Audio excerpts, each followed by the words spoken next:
আমার বিয়ে হয়েছিল আগে।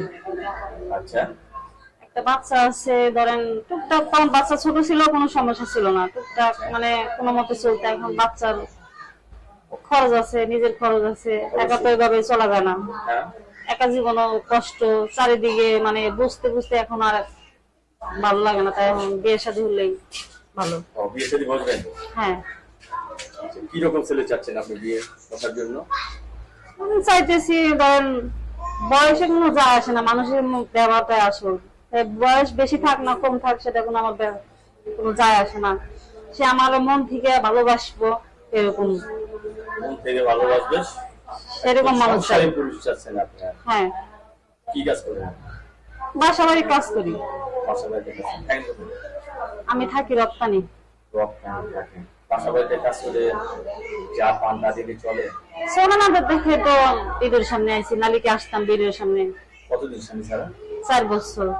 4 বছর? 4টা বছর সোনার জীবন বেঁধে গেছে। হ্যাঁ। এর মাঝে বিয়ে শাদীর জন্য আসেনি? আসছে, আসলে বাচ্চা আছে একটা, বাচ্চার জন্য অনেক সমস্যা, মানে সবাই তো বাচ্চা সহ মানে নিতে চায় না। কারেক্ট।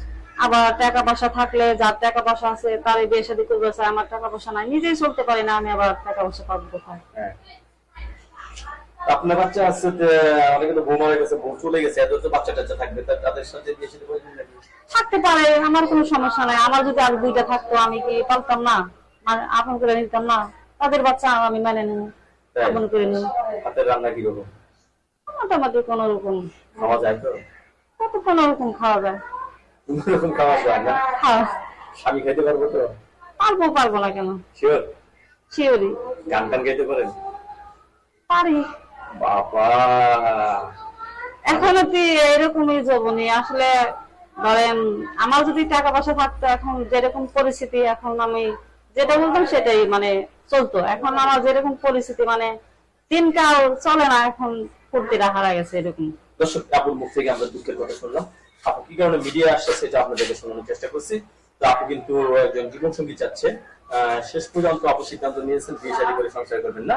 আমরা যে নাম্বার দিয়েছি, দর্শক এই নাম্বারে কথা বলবেন, সবার সাথে ভালো মন নিয়ে কথা বলবেন, ঠিক আছে? হ্যাঁ, সবাই যেন আমার সাথে ভালো কথা বলে।